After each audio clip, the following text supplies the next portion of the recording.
Сердечно-сосудистые заболевания пугают каждого человека. Из-за высокой процентности летальных случаев около трети смертей в мире связаны с заболеваниями сердца и сосудов. И чтобы уменьшить риск появления таких болезней, существует методика правильного питания и диеты. В таком рационе практически нет места насыщенным жирам и сахару, а вот фруктам, овощам, рыбе и продуктам с клетчаткой всегда добро пожаловать.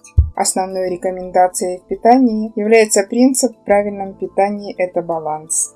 Баланс животных жиров и холестерина, которые обязательно должны поступать в организм. Например, жирные кислоты – один из основных источников энергии для человека, а благодаря холестерину в организме эффективно вырабатывается желчь. Но избытка этих продуктов в организме быть не должно ни в коем случае, что основной частью рациона питания должна быть именно растительная пища, которая предельно насыщена полезными минералами, витаминами, клетчаткой и растительными маслами, принимающими участие в самых разных биохимических процессов, даже в том же усвоении холестерина и жира. Итак, можно ли почистить сосуды при помощи правильных диет? Считают, что вероятность избавления от уже полностью сформированных бляшек мала, и в 90% случаев приходится делать операции. Но предотвратить такое явление и расщеплять холестерин в крови продукты питания несомненно помогут. Важно следить за правильным балансом составов лимфы и крови. Избыток холестерина в организме легко можно расщепить при помощи калия и витамина С, которые простимулируют этот процесс в структурах печени.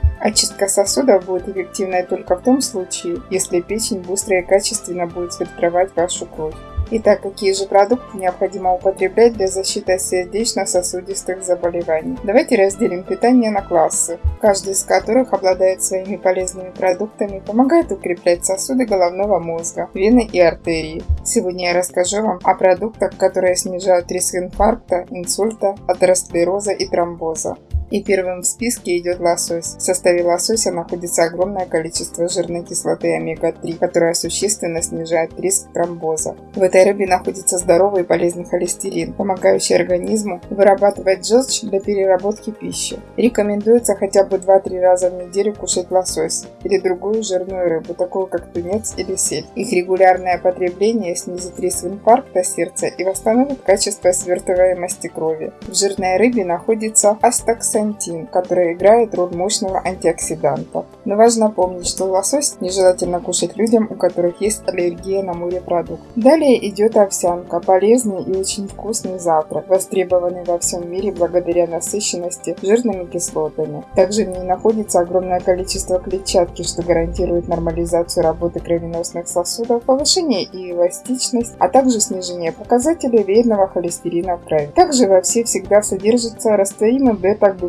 которые помогут нормализовать пищеварительную систему. Также овсянка хороша людям, страдающим запорами. Отдельное место в рационе должны занимать яблоки. Яблоки содержат кварцетин, который имеет антивоспалительный эффект, не дают образовываться кровяным сгусткам в сосудах. Благодаря содержанию витаминов и клетчатки, яблоки идеально подходят для перекуса, могут быть добавлены в любые салаты. Оливки и их масло, оливковое масло. Это источник богатыми мононасыщенными жирами, которые способствуют борьбе с вредными холестерином и бляшками, не допуская закупорки сосудов. Люди, проживающие на Средиземном море, не страдают инфарктами из-за регулярного употребления оливкового масла. Но важно помнить, что оливковое масло – эффективное желчегонное средство, поэтому при заболеваниях желчного пузыря необходимо проявить осторожность и умеренность в употреблении продуктов.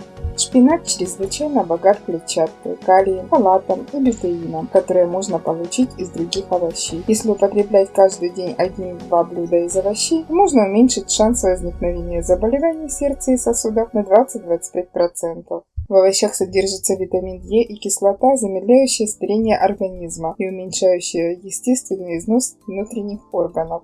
Но основной минус шпината – это наличие щавелевой кислоты, которую нельзя употреблять людям с заболеваниями желчного пузыря, почек и мочевыводящих протоков. Хорошо зарекомендовали себя в борьбе с сосудистыми заболеваниями грецкий орех и миндаль. Это кладезь мононасыщенных жиров и омега-3, которые повышают эластичность сосудов, не дают холестериновым бляшкам формироваться на стенках артерий. Более того, орехи помогают организму притупить чувство голода и усваивать клетчатку. Фасоль – вот еще один продукт для борьбы с сердечными заболеваниями. Красная фасоль – это незаменимый источник кальция в организме и кислоты омега-3. Это сытный и низкокалорийный продукт, который отлично подойдет для гарнира. Фасоль помогает укрепить и нормализовать работу сердца, а также способствует эффективной борьбе с лишним весом. Однако, если вы страдаете метеоризмом, употреблять фасоль не рекомендуется. Семена льна или масло из семен льна – это очень ценный продукт, который добавляют в разные каши, салаты или употребляют просто так.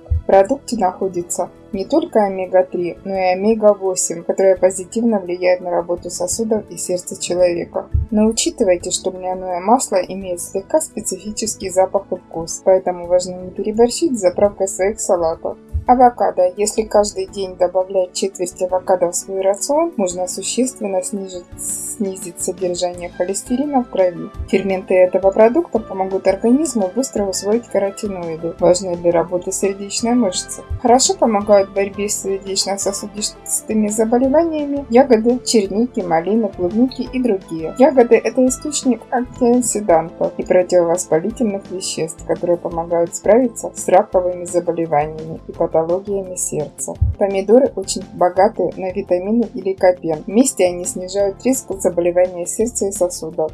Можно добавлять помидоры в разные салаты, делать из них бутерброды, томатные соусы, подливы и многое другое. Благодаря тепловой обработке содержание ликопена в томатах только увеличивается, поэтому варить, жарить и запекать помидоры можно и нужно. Хлеб из цельного зерна дает организму массу клетчатки, витаминов и микроэлементов, которые очень важны в работе сосудов и сердца. Из такого хлеба можно сделать бутерброд с курицей, помидором и авокадо. Это очень вкусно, питательно и полезно.